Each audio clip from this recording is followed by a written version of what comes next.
நெஞ்சம் நிறைந்த நண்பர்கள் அனைவருக்கும் வணக்கம்.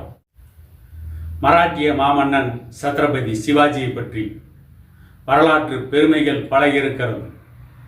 முகலாயர்களை எதிர்த்து போரிட்டவன், அப்சல் கானை புலி நகத்தால் கொன்றவன், பெருவீரன், அவனுடைய வாள் வீச்சில் வெற்றிகளை குவித்தவன், புரந்தர் கோட்டை, சந்தேரி கோட்டை போன்ற கோட்டையெல்லாம் வென்றவன் என்று பல்வேறு புகழ் சத்ரபதி சிவாஜிக்கு இருந்திருக்கிறது. சத்ரபதி சிவாஜிக்கு 8 மனைவிகள் இருந்திருக்கிறார்கள். 8 மனைவிகள் இருந்தும் கூட சத்ரபதி சிவாஜிக்காக பீஜப்பூர் சுல்தானின் மனைவியை தளபதிகள் சிறைபிடித்தார்கள். யார் சிறைபிடித்தார்கள்? சத்ரபதி சிவாஜியின் தளபதிகள். ஏன் பீஜப்பூர் சுல்தானின் மனைவியை சிறைபிடித்தார்கள் என்பதை பற்றியும் நாம் பார்க்க வேண்டிய நிலை இருக்கிறது.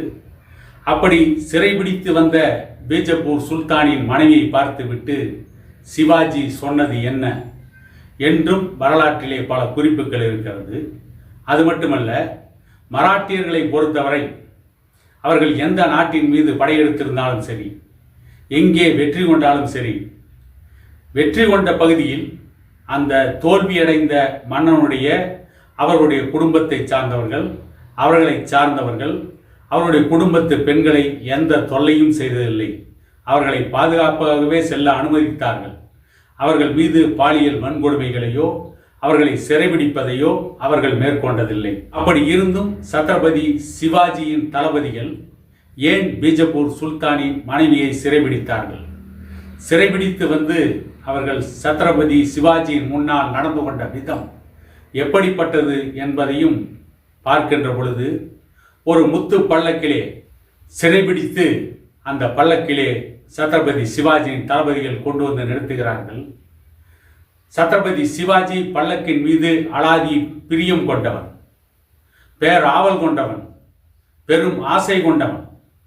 ஆகவே சிவாஜியினுடைய தளபதிகள் சத்ரபதி சிவாஜியிடம் வந்து, உங்களுக்கு மிகவும் பிடித்தமான ஒரு பொருளை கொண்டு வந்திருக்கிறோம், அந்த பொருளை பார்த்தால் உங்களுக்கு அலாதி இன்பம் ஏற்படும், அந்த பொருளை பார்த்தால் உங்களுக்கு எல்லையில்லா பேருவகை ஏற்படும் என்றெல்லாம் சொன்னார்கள்.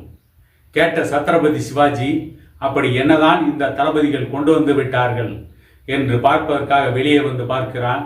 ஒரு அற்புதமான அழகான முத்து பல்லக்கு, பீஜப்பூர் சுல்தானுக்கு சொந்தமான பல்லக்கு, பீஜப்பூர் ராணிகள் பயணம் செய்கின்ற பல்லக்கு.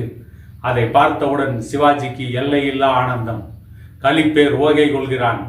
தளபதியிடம் சொல்கிறான், சபாஸ், எனக்கு பிடித்த அருமையான முத்து பல்லக்கை கொண்டு வந்திருக்கிறீர்கள், உங்களை நான் பாராட்டுகிறேன், உங்களுக்கு இதற்கு தகுந்த பரிசை கொடுக்கவும் நான் சித்தமாக இருக்கிறேன் என்று தளபதியிடம் சொல்கிறான் சிவாஜி. அதை கேட்டுவிட்டு தளபதிகள் சொல்கிறார்கள், மன்னா, நீங்கள் முத்து பல்லக்கை மட்டும்தான் பார்த்திருக்கிறீர்கள், முத்து பல்லக்கை திறந்து உள்ளே பாருங்கள், அதற்கு பிறகு நீங்கள் பெரும் ஆச்சரியப்படுவீர்கள், நீங்கள் இன்பத்தின் எல்லைக்கே செல்வீர்கள் என்று சொன்னார்கள். கேட்டுவிட்டு சத்ரபதி சிவாஜி, அப்படி என்னதான் அந்த முத்து பல்லக்கின் உள்ளே இருக்கிறது என்று பார்ப்பதற்காக ஆவலோடு முத்து பல்லக்கை திறந்தான். அதிலே பீஜப்பூர் சுல்தானின் மனைவி அப்சரஸை போல, ஒரு அழகிய தேவதையைப் போல அமர்ந்திருந்தாள். தங்கத்தை போல ஜொலிக்கின்ற உடலுடன் ஒரு தேவதையைப் போல அமர்ந்திருந்தாள். அவளை பார்த்துவிட்டு சத்ரபதி சிவாஜி சற்று நேரம் சிந்தனையில் ஆழ்ந்தான். சிவாஜி பீஜப்பூர் சுல்தானின் மனைவியை பார்த்த மாத்திரத்தில் பீஜப்பூர் சுல்தானின் மனைவி சப்த நாடிகளும் அடங்கி ஒடுங்கி தடுமாறி போய், இனி நமக்கு என்ன கதி நேரிடுமோ என்று பயத்தில் அமர்ந்திருந்த பொழுது அடுத்து சிவாஜி செய்த காரியம், பீஜப்பூர் சுல்தானின் மனைவியை பார்த்து கையெடுத்து கும்பிட்டான். தாயே, நீங்கள் எவ்வளவு அழகாக இருக்கிறீர்கள் என்று சிவாஜி சொன்னான். அவருடைய வேல்விழி வீச்சுக்கு முன்னால் வால் வீச்சுக்கள் வலிமையிழந்துவிடும். அவருடைய மயக்க பார்வைக்கு மகுடங்கள் மண்டியிட்டு விடும்.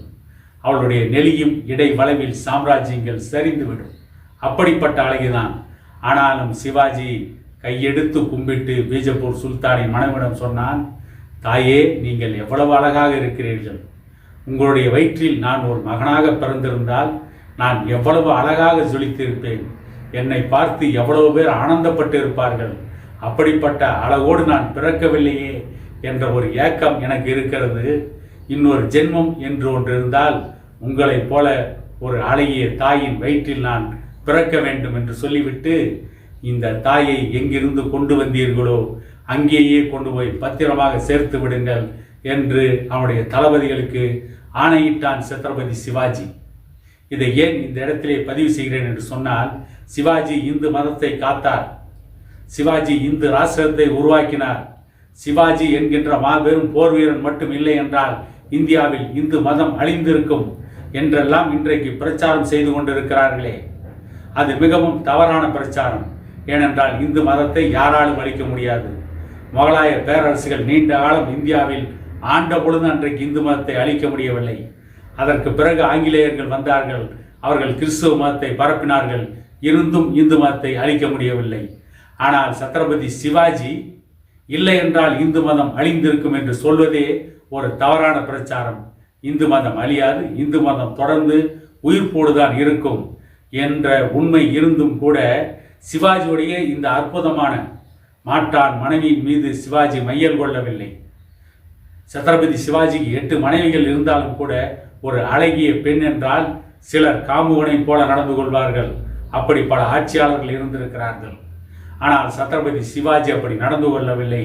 சிவாஜி ஒரு நல்ல மனிதராக நடந்து கொண்டார்.